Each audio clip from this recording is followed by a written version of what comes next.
What we're witnessing here is something quite extraordinary, and I must say it's a development that tells us a great deal about the emerging dynamics of power in North America.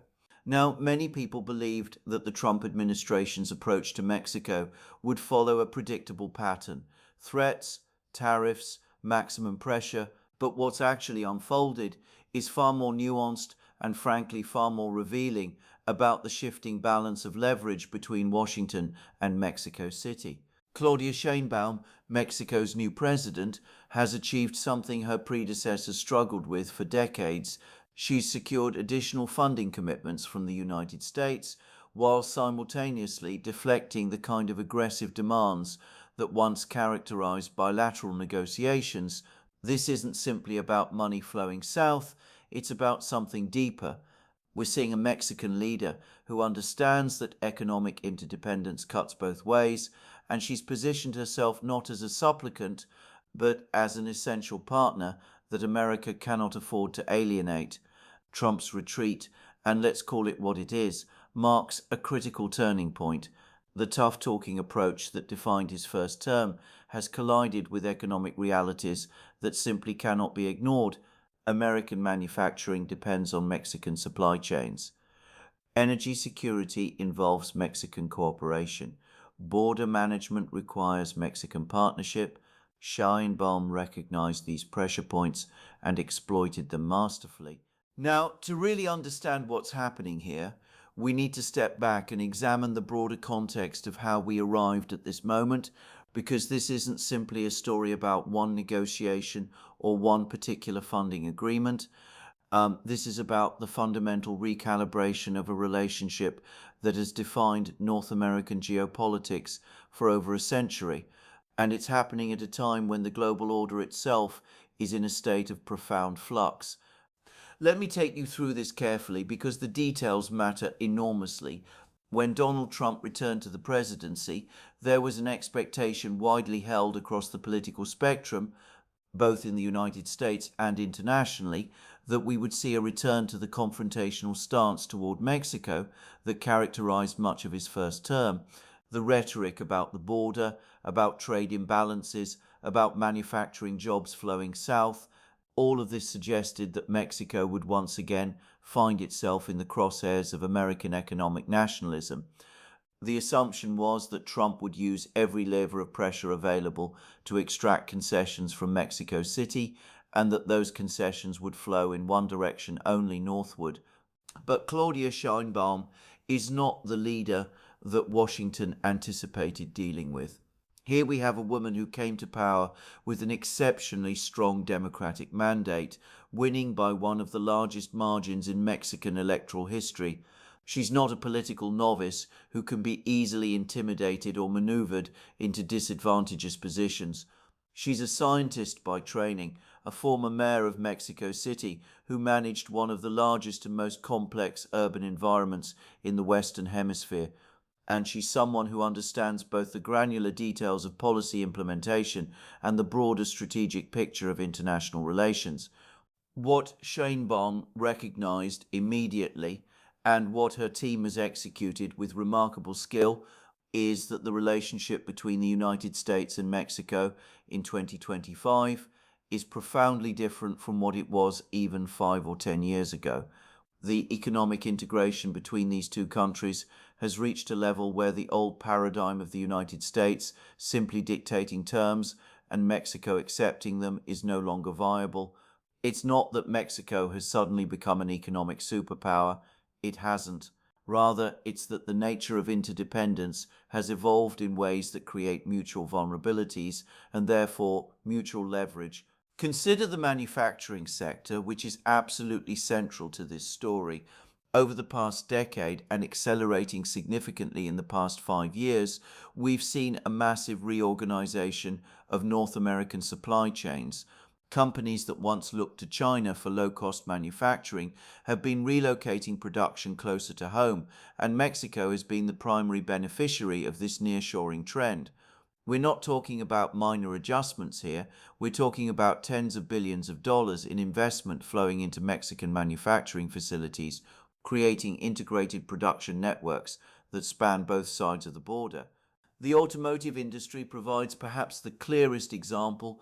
A single vehicle assembled in the United States today might have its engine built in Mexico, its transmission components manufactured in the American Midwest, its electronic systems produced in Mexican facilities near Monterrey, and its final assembly completed in Michigan or Tennessee.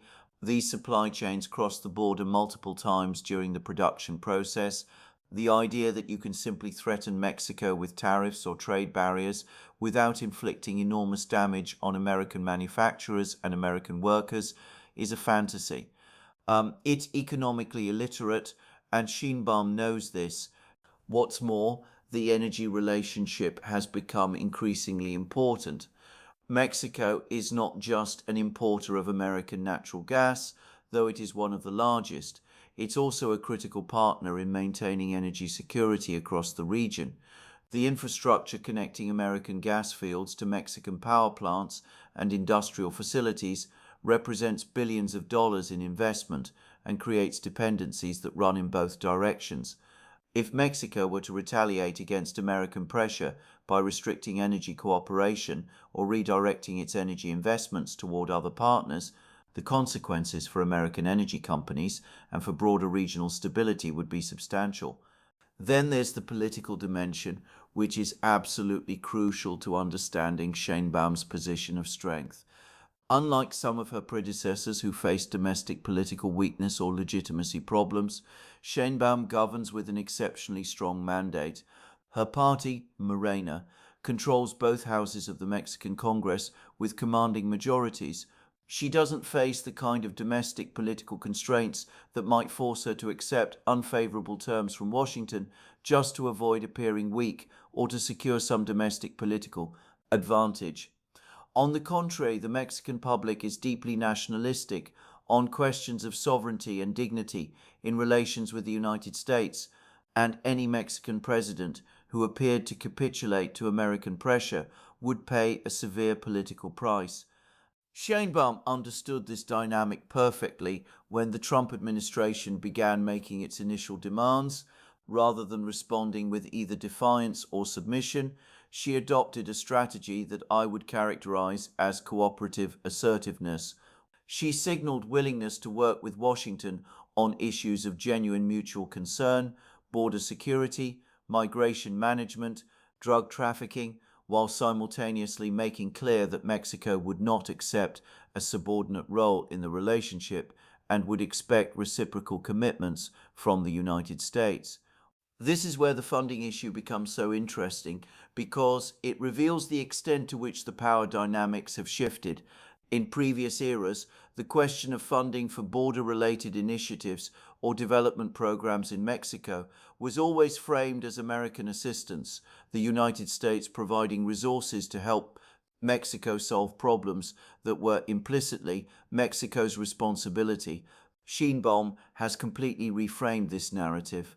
The message from Mexico City is now that migration, border security, and regional development are shared challenges requiring shared investment, and that if the United States wants Mexican cooperation on these issues, it needs to contribute resources commensurate with the importance it places on solving them. What's remarkable is that Trump has essentially accepted this framing. The funding that Sheinbaum has secured isn't being presented as aid or assistance. It's being characterized as American investment in regional stability and economic development that serves mutual interests. This might seem like a semantic distinction, but in the world of international relations, these framings matter enormously. They establish the terms of the relationship and set precedents for future negotiations. Now, let's talk about the specific mechanisms through which this is happening, because the details are quite revealing. Some of this funding is flowing through development finance institutions, some through direct governmental agreements, some through trilateral arrangements involving Canada as well. What's significant is that Sheinbaum has managed to diversify the sources and structures of this funding in ways that reduce Mexican dependence on any single channel or any single American political commitment. This is sophisticated statecraft, creating resilient arrangements that can survive changes in political winds on either side of the border. The Trump administration's decision to essentially back down from its initial hardline position tells us something important about the constraints that American power faces in the current international environment. For all the rhetoric about America first and maximum pressure, the reality is that the United States cannot simply impose its will on neighboring countries without regard for their interests or their capacity to resist. Mexico, precisely because of its geographic proximity and its deep economic integration with the United States, has more leverage in this relationship than distant countries that might be easier to threaten or sanction. There's also a broader geopolitical context that we need to consider. Mexico, like many countries in Latin America and around the world, is watching the global competition between the United States and China with great interest and increasing sophistication. While Mexico is not about to abandon its fundamental orientation toward North America, geography and economics make that impossible. The existence of China as an alternative partner for investment, trade, and diplomatic support creates options that simply didn't exist a generation ago. Sheinbaum doesn't need to threaten to pivot toward Beijing to make this point. The mere existence of alternatives changes the negotiating dynamics. We've seen this pattern in other parts of the world where American influence was once taken for granted. Countries that were once seen as firmly within the American sphere of influence have discovered that in a multipolar world they have more room for maneuver, more ability to negotiate terms that reflect their own interests rather than simply accepting what Washington offers. This doesn't mean these countries are becoming anti-American or that they're switching allegiances wholesale. It means the relationship is becoming more balanced, more reciprocal, more genuinely negotiated rather than simply imposed. What Sheinbaum has done is recognize this shifting landscape and position Mexico to take advantage of it. She's not engaging in the kind of rhetorical anti-Americanism that sometimes characterizes Latin American politics. Instead, she's presenting Mexico as a reliable, necessary partner that deserves to be treated with respect and that expects its interests to be taken seriously. This approach has proven remarkably effective, and the funding agreement is just the most visible manifestation of its success. Now, I want to address what this means for the Trump administration specifically, because there are important lessons here about the limits of the transactional approach to foreign policy. Trump's worldview, as he's articulated it many times, is that international relations should be understood primarily in terms of deals, with winners and losers, with leverage and pressure determining outcomes. There's a certain logic to this perspective, and in some contexts it can be effective. But what the Mexico situation demonstrates is that when you're dealing with neighbors, with deeply integrated economies, with partners whose cooperation you genuinely need for your own domestic policy success, the pure transactional approach breaks down. You can't simply bully Mexico into submission when American farmers depend on Mexican markets, when American manufacturers depend on Mexican supply chains, when American consumers depend on Mexican energy resources and agricultural products, when American border security depends on Mexican cooperation in managing migration flows. The interdependence is too deep, too complex, too multifaceted for the relationship to be reduced to simple leverage plays. What we're witnessing then is Trump learning, perhaps reluctantly, perhaps without fully acknowledging it publicly, that governing requires a more nuanced approach than campaigning.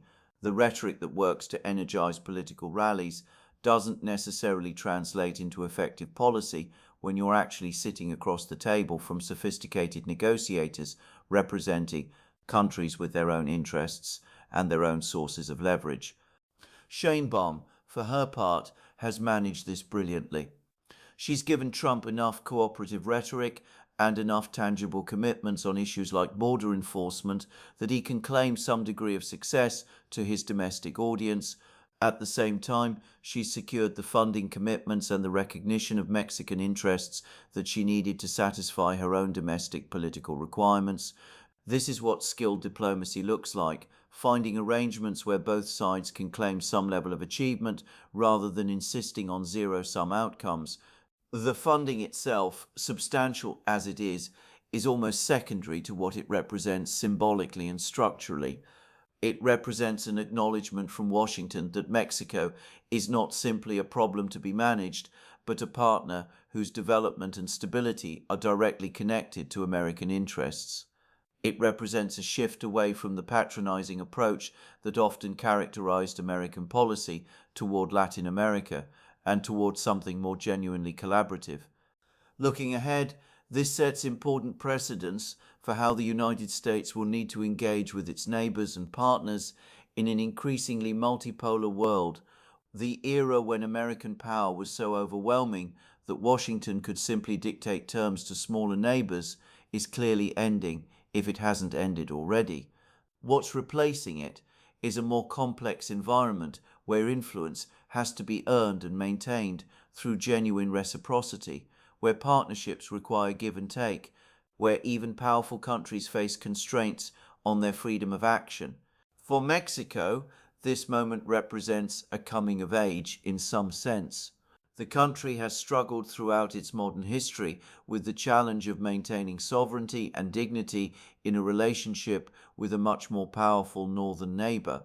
The fear of being dominated, of being treated as subordinate, has been a consistent theme in Mexican political culture and national identity.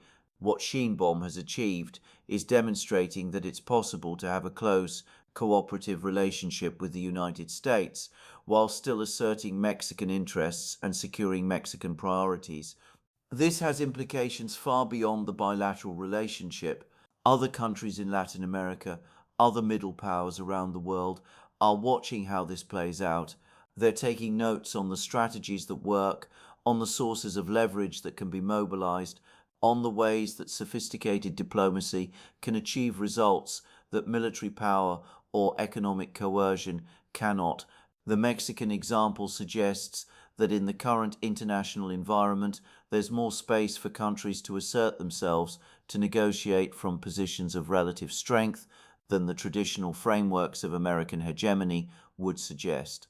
We should also consider what this means for the internal politics of both countries. In the United States, there will inevitably be voices on the political right who criticize Trump for backing down, who argue that he should have maintained maximum pressure regardless of the consequences. These critics fundamentally misunderstand the nature of the relationship and the constraints that reality imposes on even the most powerful countries. The question isn't whether the United States is more powerful than Mexico in some abstract sense, of course it is. The question is whether that power can be effectively translated into desired outcomes in this specific context. And the answer, increasingly, is that it cannot be done through pressure and threats alone. In Mexico, Sheinbaum's success in this negotiation strengthens her domestic position considerably. She's demonstrated that she can stand up to American pressure while still maintaining a productive relationship, that she can secure resources and commitments from Washington while preserving Mexican dignity and sovereignty. This is exactly the kind of leadership that the Mexican public values, and it positions her well for the domestic policy challenges she faces. The broader lesson here is about the evolution of power in international relations. We're moving away from a world where power was primarily about military might or economic size, and toward a world where power is increasingly about networks, about interdependencies, about the ability to leverage complex relationships and institutional arrangements. Mexico doesn't need to match American military power or economic output to have influence in the bilateral relationship. It needs to understand and exploit the points of mutual dependence, to build coalitions, to frame issues in ways that appeal to multiple audiences. This is the reality of 21st century geopolitics, and both Trump and Sheinbaum are navigating it in real time. The fact that Mexico has emerged from this particular negotiation with its objectives largely achieved tells us something profound about how the world is changing and about the opportunity available to skilled leaders who understand these dynamics. The question now is whether this represents a temporary adjustment or a more permanent recalibration of the relationship, and whether other countries will follow Mexico's example in asserting their interests more effectively in dealings with major powers.